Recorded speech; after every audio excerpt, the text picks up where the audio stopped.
معزز دوستو، آج کی اس ویڈیو کے اندر ہم اونٹ کے متعلق قرآن و حدیث کی روشنی میں بیان کریں گے۔ اللہ تبارک و تعالیٰ نے اونٹ کا ذکر قرآن پاک کے اندر کیوں بیان کیا ہے، اور اونٹ کے اندر ایسی کون سی خصوصیت پائی جاتی ہے جو کہ دوسرے جانوروں کے اندر نہیں پائی جاتی، اور اونٹ کو ریگستان کا جہاز اور خشکی کی کشتی کیوں کہا جاتا ہے، اور جب ایک نوجوان نے اونٹ کا منہ ڈھک کر اس کی ماں کے اوپر اس کے لیے جفتی کو چھوڑا تو اونٹ نے اپنا اعضائے تناسل کیوں کاٹ لیا تھا، اور کیا اونٹ کا گوشت کھانے کے بعد وضو کرنا ضروری ہوتا ہے، اور ایسی کیا وجہ تھی کہ حضرت یعقوب علیہ السلام نے اپنے اوپر اونٹ کا گوشت اور اونٹ کا دودھ حرام کر لیا تھا، اور اگر کوئی شخص اونٹ کو اپنے خواب میں دیکھے تو اس کی تعبیر کیا ہوگی۔ ویڈیو کو آخر تک ضرور دیکھیں۔ اونٹ بڑے جسم والا جانور ہوتا ہے۔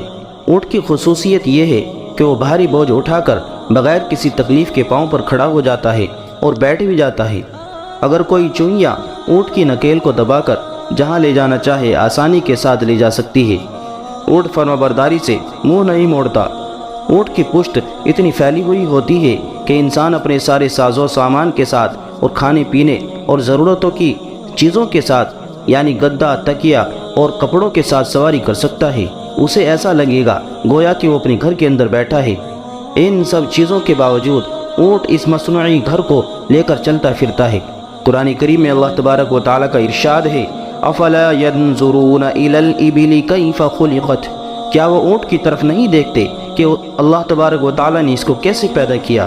اللہ تبارک و تعالیٰ نے اونٹ کی لمبی گردن اس لیے بنائی ہے تاکہ وہ بوجھ اٹھا کر آسانی کے ساتھ اٹھ بیٹھ جائے اور بھاری بوجھ اٹھا سکے۔ بعض حکماء جن کے علاقوں کے اندر اونٹ پیدا نہیں ہوتے ہیں، انہوں نے سوال کیا کہ اونٹ کیا چیز ہوتی ہے۔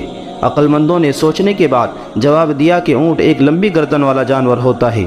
اونٹ کو اس طرح سے پیدا کرنے میں اللہ تبارک و تعالیٰ کا یہ ارادہ تھا کہ پانی کی کشتی کی طرح خشکی کی کشتی بھی تیار کی جائے۔ اونٹ کو پانی پر صبر کرنے کی زبردست طاقت حاصل ہوتی ہے، چنانچہ اگر اونٹ کو سفر میں 10 دن تک بھی پانی نہ ملے تب بھی اونٹ صبر کر لیتا ہے۔ اسی طرح اونٹ ہر گھاس اور پھوس کو جسے دوسرے جانور نہیں کھا سکتے کھا کر اپنا پیٹ بھر لیتا ہے۔ ماہرین حیوانات کہتے ہیں کہ جس وقت اونٹ غصے میں ہوتا ہے تو وہ کسی کی بھی پرواہ نہیں کرتا، یعنی غصے کی حالت میں اونٹ بد مزاج ہو جاتا ہے۔ ماہرین حیوانات کے مطابق اونٹ بغض رکھنے والا اور دشمنی رکھنے والا جانور ہوتا ہے، لیکن اس کے ساتھ ساتھ اونٹ میں صبر و تحمل اور دوسروں پر حملہ کرنے کی صلاحیت بھی پائی جاتی ہے۔ صاحب المنطق نے اونٹ کی اس خصوصیت پر ایک واقعہ نقل کیا ہے کہ گزشتہ زمانے میں ایک آدمی نے اونٹ کو ایک کپڑے سے ڈھانک کر اس کے نوجوان بچے کو اس پر چھوڑ دیا تھا، تو وہ اونٹنی کا بچہ اپنی ماں پر جفتی کرنے کے لیے چڑھ گیا تھا۔ جب اس بچے نے اپنی ماں کو پہچان لیا کہ یہی میری ماں ہے تو اس نے اپنے ذکر یعنی اپنے آلائے تناسل کو کاٹ لیا تھا۔ پھر وہ نوجوان اونٹ اس آدمی سے بغض رکھنے لگا، دشمنی رکھنے لگا، یہاں تک کہ اس نوجوان آدمی کو اونٹ نے قتل کر دیا۔ پھر اس نوجوان اونٹ نے اپنے آپ کو بھی ہلاک کر لیا۔ آئیے اب بات کرتے ہیں کہ حضرت یعقوب علیہ السلام نے اپنے اوپر اونٹ کا گوشت اور اونٹ کا دودھ کیوں حرام کر لیا تھا۔ علامہ دمیری رحمۃ اللہ علیہ کہتے ہیں کہ حضرت یعقوب علیہ السلام نے اپنے لیے اونٹ کا گوشت اور اونٹ کا دودھ حرام کر لیا تھا۔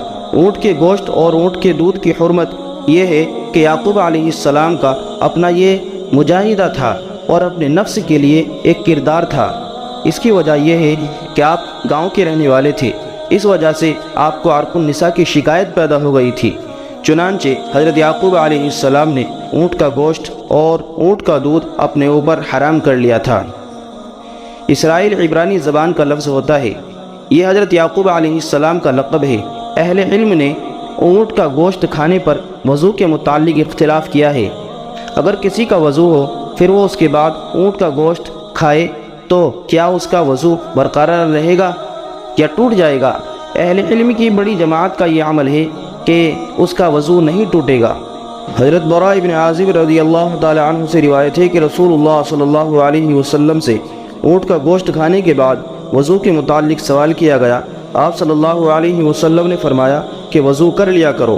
پھر آپ صلی اللہ علیہ وسلم سے بکری کے گوشت کھانے کے بعد وضو کے متعلق پوچھا گیا تو آپ صلی اللہ علیہ وسلم نے فرمایا کہ تم اس کے بعد وضو نہ کیا کرو۔ پھر آپ صلی اللہ علیہ وسلم سے اونٹوں کے بارے میں نماز پڑھنے کے متعلق سوال کیا گیا تو آپ صلی اللہ علیہ وسلم نے فرمایا کہ تم اونٹ کے باڑے میں نماز نہ پڑھا کرو، اس لیے کہ وہ شیاطین کے ٹھکانے ہوتے ہیں۔ پھر بکری کے باڑے میں نماز پڑھنے کے متعلق سوال کیا گیا تو آپ صلی اللہ علیہ وسلم نے فرمایا یعنی نماز پڑھ لیا کرو، اس لیے کہ بکریاں برکت کی چیز ہیں۔ عبداللہ ابن مغفل رضی اللہ تعالی عنہ سے روایت ہے کہ نبی کریم صلی اللہ علیہ وسلم نے فرمایا کہ اونٹ شیاطین سے پیدا کیے گئے ہیں۔ آئیے بات کرتے ہیں کہ اگر کوئی شخص اونٹ کو اپنے خواب میں دیکھے تو اس کی تعبیر کیا ہوگی۔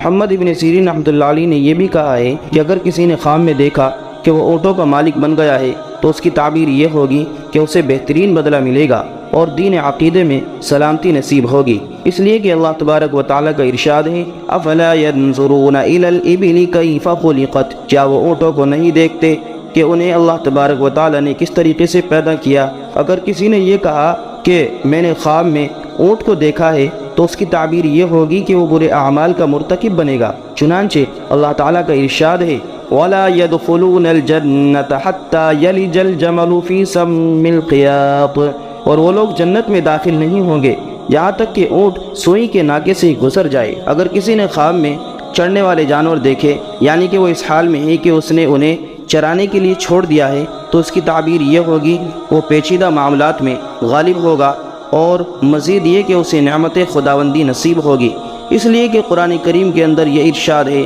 وَالْأَنْعَامَ خَلَقَهَا لَكُمْ فِيهَا دِفْءٌ وَمَنَافِعُ وَمِنْهَا تَأْكُلُونَ، اس نے جانور پیدا کیے جن میں تمہارے لیے پوشاک بھی ہے اور خوراک بھی ہے اور طرح طرح کے دوسرے فائدے بھی ہیں۔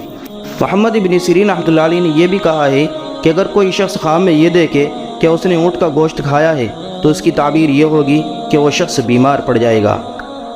اور محمد ابن سیرین رحمۃ اللہ علیہ نے یہ بھی فرمایا ہے کہ خواب میں اونٹ کا گوشت کھانے سے کوئی حرج نہیں ہے، اس لیے کہ قرآن کریم کے اندر ارشاد ہے وَالْأَنْعَامَ خَلَقَهَا لَكُمْ فِيهَا دِفْءٌ وَمَنَافِعُ وَمِنْهَا تَأْكُلُونَ۔ معزز دوستو، آپ سے درخواست ہے کہ ہمارے چینل کو سبسکرائب کر دیں اور ویڈیو کو لائک اور شیئر کر دیں۔ جزاک اللہ، شکریہ۔